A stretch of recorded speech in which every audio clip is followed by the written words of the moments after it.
Bismillahirrahmanirrahim. Assalamualaikum warahmatullahi wabarakatuh.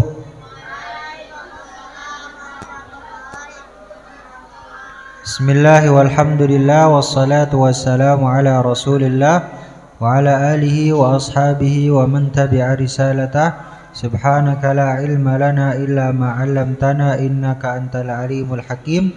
Rabbi shrah li sadri wa yassir li amri wahlul 'uqdatam min lisani yafqahu qawli, amma ba'd.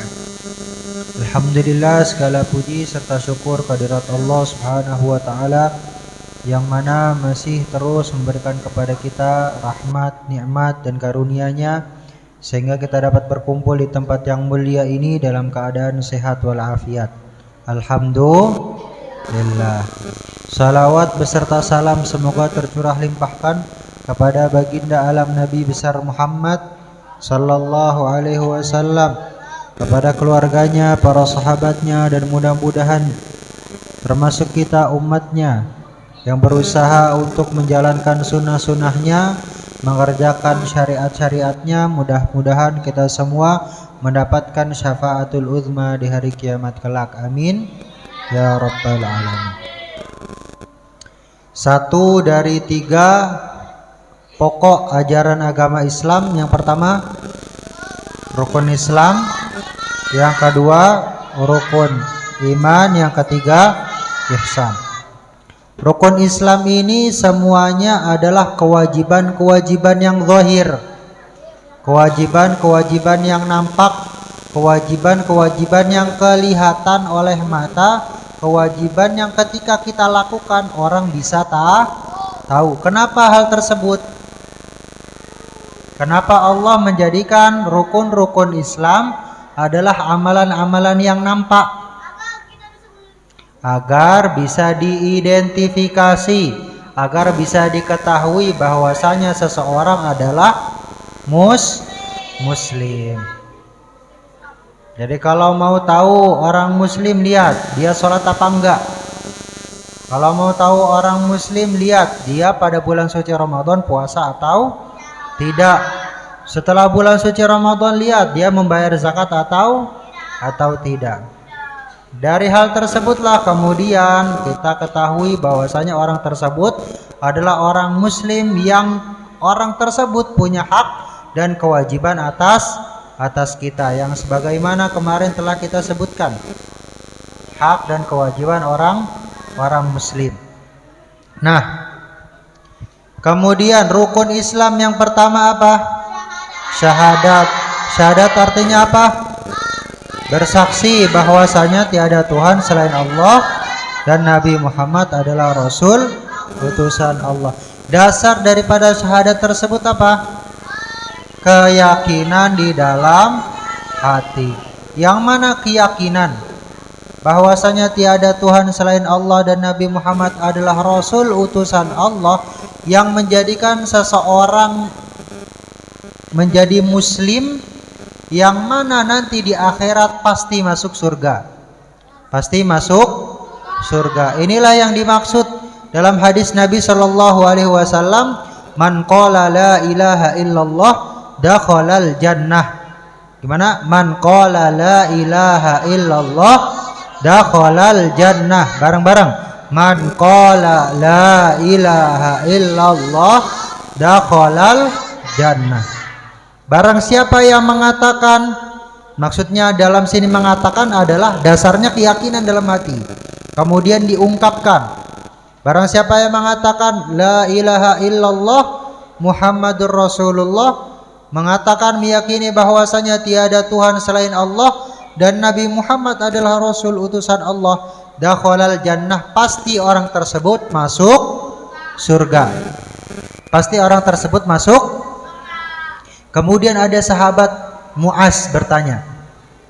Sahabat Mu'az bertanya, ya Rasulullah, wa in zana wa in saraq. Ya Rasulullah, wa in zana wa in saraq.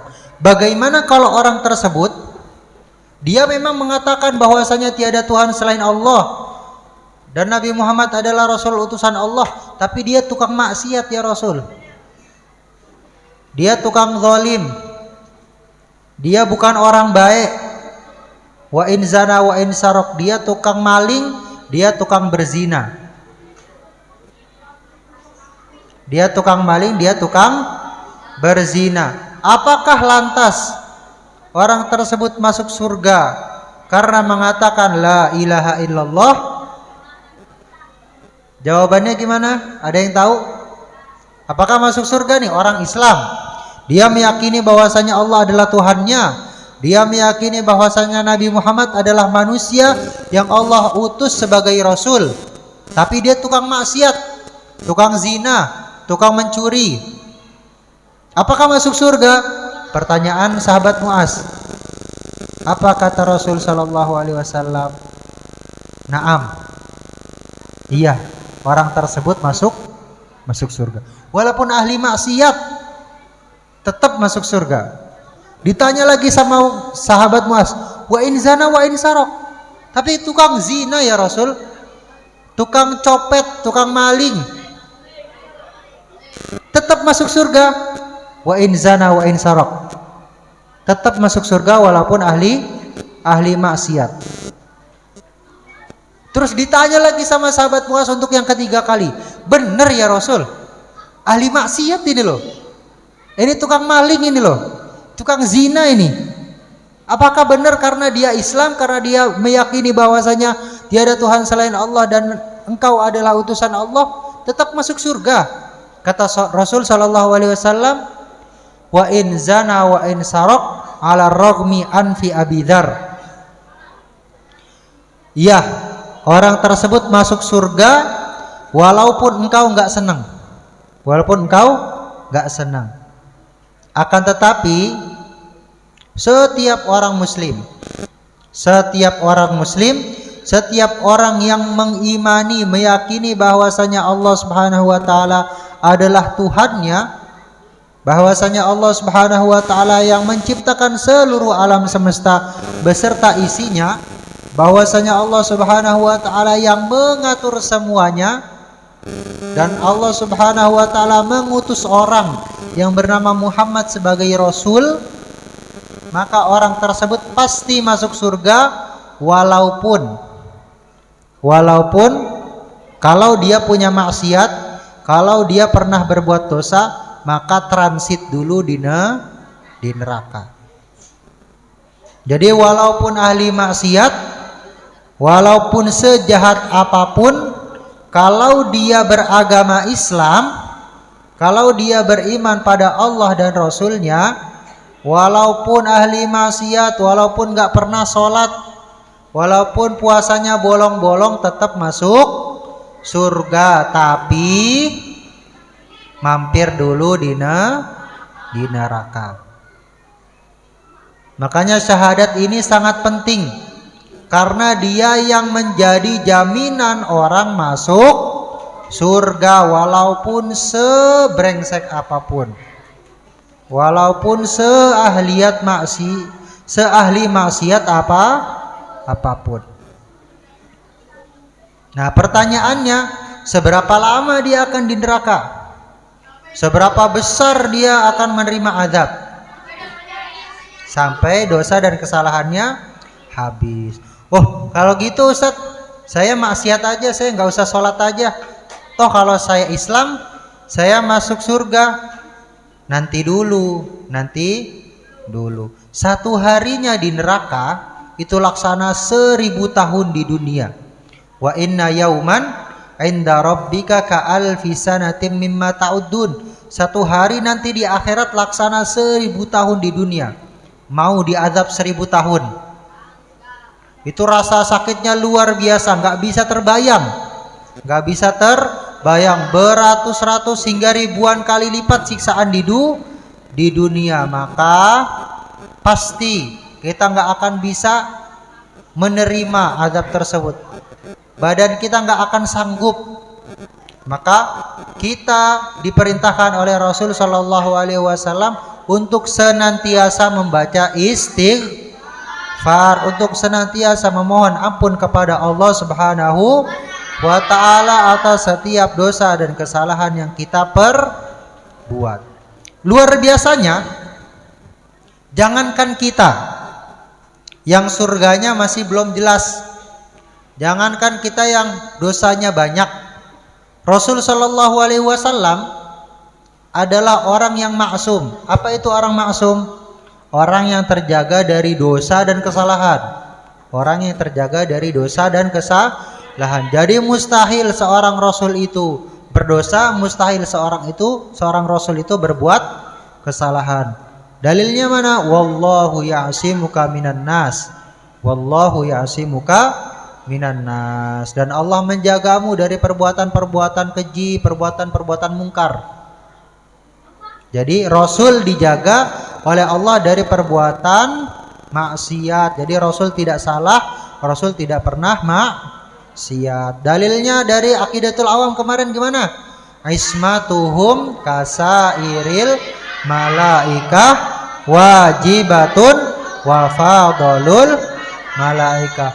Bahwasanya setiap nabi dan rasul itu maksum, dijaga dari segala dosa dan kesalahan sebagaimana para malaikat tidak pernah berbuat salah dan dosa, begitupun para nabi dan rasul.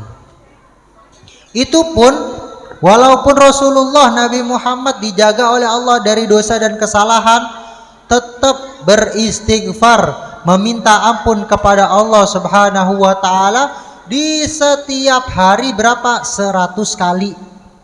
100 kali. Rasul melakukan taubat istighfar kepada Allah Subhanahu wa taala sehari berapa? 100 kali. Padahal Rasul tadi dijaga dari kesalahan, Rasul nggak punya dosa, tetap melakukan istighfar, meminta ampun kepada Allah Subhanahu wa taala dalam sehari berapa? 100 kali. Bagaimana kita yang banyak dosanya? Bagaimana kita yang banyak kesalahannya? Salah sama teman, salah sama orang tua, salah sama guru-guru. Banyak gak kesalahan kita? Maka penting bagi kita untuk membaca dan melazimkan istighfar, untuk memperbanyak meminta ampun kepada Allah Subhanahu wa taala. Kata para ulama seperti ini. Kata para ulama seperti ini, dengerin. Kita itu orang muslim dengan hadis yang tadi sudah dijamin masuk surganya. Sudah dijamin masuk surganya. Tapi nggak ada jaminan bagi kita untuk selamat dari siksa api neraka. Kita sudah dapat jaminan masuk surga ketika kita mengucapkan 2 kalimat syahadat, tapi nggak ada dari kita yang dijamin selamat dari siksa api neraka. Maka banyak-banyak istighfar, minta ampun sama Allah, minta dijauhkan dari siksa api neraka. Makanya kita disunnahkan oleh Rasul Shallallahu Alaihi Wasallam di setiap setelah sholat fardu untuk membaca doa ini 7 kali. Membaca doa ini 7 kali apa? Allahumma ajirna minan nar. Allahumma ajirna minan nar 7 kali. Allahumma ajirna minan nar. Artinya apa? Ya Allah, jauhkanlah saya dari siksa api neraka. Kenapa kita diperintahkan oleh Rasul untuk melazimkan doa tersebut 7 kali setiap sholat fardu? Karena nggak ada dari kita yang mendapatkan jaminan selamat dari siksa api neraka. Maka yang harus kita perbanyak, dari berdoa bukan meminta surga, karena surga kita sudah pasti selama kita orang muslim. Tapi yang belum pasti adalah selamat dari siksa api neraka. Maka jangan cuma minta surga saja, minta ridhonya Allah, minta surga yang tertinggi, minta surga di mana di sana ada Rasulullah Shallallahu Alaihi Wasallam dan bersama para sahabatnya. Jadi jangan cuma minta surga yang tertinggi, minta surga yang tertinggi. Jangan cuma minta surga, minta ridhonya Allah Subhanahu wa ta'ala. Jangan cuma minta surga, tapi minta juga untuk dijauhkan, diselamatkan dari siksa api neraka. Hadza wallahu a'lam.